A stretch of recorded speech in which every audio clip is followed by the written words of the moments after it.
we're going to talk about choosing the best transducer for different bolt sizes. And it also depends on which side of the bolt you're reading the bolt from. Now, this is a typical M12 steel bolt. You can see that the head has been turned, and the important thing here is this has been turned on a lathe, and there's a little nib right there, the lathe center, where the tool didn't go right to the center. But this has been filed down or sanded down, and you can see that it's flat, which is what you want for the transducer. Otherwise, the transducer is going to rock on that little nib, and you'll never get a good reading. And like I said before, the best thing to do is pick the transducer size that best aligns to the outside dimensions of the head or the threaded end that you're reading from. Now, this particular bolt looks like an M17, and this 1/4-inch transducer fits very nicely on it, you see? So I can take my fingers and locate the transducer every time I put it back on that head. I just feel where it goes, and it's located. Good for remove and replace, good for accuracy, and the end of the bolt is nice and flat. Now, if we tried to read the other end, you see this end is also machined, nice and flat, but I can't get this transducer on. It's not going to sit, it's going to rock, it's not going to center itself. So I use the small transducer, and it fits nicely right on the end. So I can read from either end of the bolt, depending on the transducer I have, or the transducer I spec. And that's how we pick transducers, small diameter, and see it barely fits. So this if I was reading an M10 or M12 from the thread end, this transducer would be perfect. If I'm reading it from an M10, M12, from the head end, the 1/4-inch diameter element. That's the element size. Remember, the element has got to fit flat onto the head. And the way these transducers are made, there's a draft from the center of the transducer out to the side. You probably can't see it.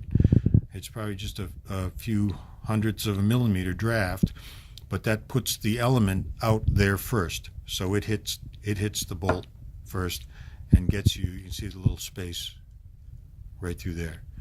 And it keeps contact of the element on the transducer. That's for both ends. Now, that's on smaller size bolts, threaded end bolts, and that sort of thing. Now, here's an M5. Same thing with the M5. You're going to have a tough time reading the threaded end of an M5. I don't care what you do. But you can read M5s from the head because the small diameter transducer just barely fits right on there. You'll get the echo down through the shank down through the threaded shank. I can get a good echo back. So that's a nice application for the small diameter transducer. Now, this bolt I wouldn't read. This is a stainless steel bolt.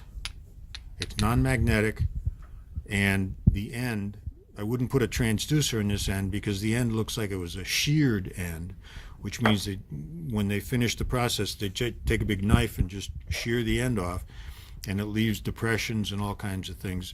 This is not a good end to put the transducer on. However, this particular bolt has one of the 3mm chips glued onto it, and you'll get a good echo off of this end. It's not the best for putting the transducer on, but for getting an echo, it's okay, especially because you're not going to move the transducer trying to put it back in the same spot. And not only is there transducer placement error from transducer putting it on the head, which is not the best surface either, but it looks okay. On the other end, you get variances in the length. Remember, we're trying to read to a thousandth of a millimeter. You're going to get variances in the transducer placement because of the roughness, and also how the echo, the signal echoes off the end of the fastener. It's going to echo. You're going to get noise because of the depression in the end. But if the transducer doesn't move, the noise is constant, the distortion is constant, so there's no delta time due to delta transducer placement error. That's the thing you want to watch for when you're talking about as received bolts like this. Now here's a bolt that is as received. You can see that you have this thread rolling depression where, you know, thread rolling, these threads are upset through cold working process through dies, and the material is extruded into the form of the thread. Well, you extrude some of the material out the end and you get this concave area here, and that's not the best for getting an echo. You will get an echo off of this. You may get some remove and replace error from the depression in the end. You'll get an echo off it and it should be okay. The problem is the head. Now the head looks like it was sheared. It's a forged head and it looks pretty clean, but there are raised markings on it. Now if I take my 1/4 inch transducer and put it over that, you can see that the transducer overlaps the raised markings. Now it may be that because of the draft I spoke about on the transducer sits above the raised marking, but I wouldn't guarantee it. The other thing is, if you move the transducer one side or the other, you're going to raise it up on one side and raise it up on the other side because the transducer is riding on top of those raised markings. So I would not recommend this transducer for that bolt, even though it fits nice. And of course, we wouldn't use a bigger diameter transducer because certainly that transducer is sitting on top of the raised markings and it's going to be a mess.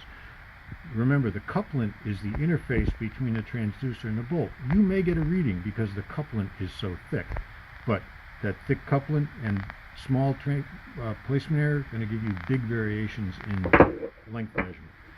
So unfortunately for this particular bolt, if we were reading it with a remove and replace transducer, I would recommend using the small diameter transducer.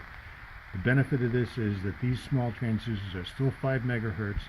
They have good punch power for the due to the lower frequency than a higher frequency, 7.5 megahertz. So you should be able to get an okay reading by using the small diameter transducer on this particular bolt. So there we have some transducer placement and finish things. Now we're going to look at this particular bolt. This is a common situation with large diameter bolts that have been turned. That you have a lathe center in here. Now the finish is very nice, but you got this lathe center. That's not a problem. As long as you can get a big diameter transducer and get enough energy into the fastener around that centering hole, we've got plenty of energy to get down this fastener and come back. So with this 3/4 inch transducer, you can see the percentage of area of active transducer versus the area of the centering hole, small. So I don't really care. This transducer will work on this bolt perfectly, just going over it like that. The other thing is, now we could read this bolt from the other side. We just have to make sure that those etched or peened in markings are flat. We don't want any raised markings, and we use the large diameter transducer to sit on top and go through. The thing here is that you may get some noise echoes back from the lathe center. So it's all well and good and doable to read from the head, very doable and very good, but just be aware to make sure that you're not getting too much noise from a lathe center. But the other thing you remember is the lathe center is all angles, draft angle. You know, you got the drill center, the lathe center angle, and you've got the lathe center tool, and then there's another drill point down on the bottom. All of them are angled, none of them are right angle, and you're not going to get a direct reflection off of those. So all your energy is going to come off the flat end, which is great. So this particular stud, either end or particular bolt, either end is a good end for reading. And we're back to M24 stud, and again this particular stud, I'd use the M the 1/2 inch diameter transducer, because it's a little, the OD of the transducer is a little bigger than the diameter of the stud, but because this stud is so long, it's a meter long, you need a lot of energy to go down and back through this particular stud. And I would opt for the 1/2 inch diameter. You probably could use the 1/4 inch diameter on this particular thing, and you see it might be easier to locate for remove and replace. But because this stud is a meter long, we will probably need the energy produced by the 1/2 inch diameter transducer to get the energy into that stud to come down and come back. And that's it. Thank you.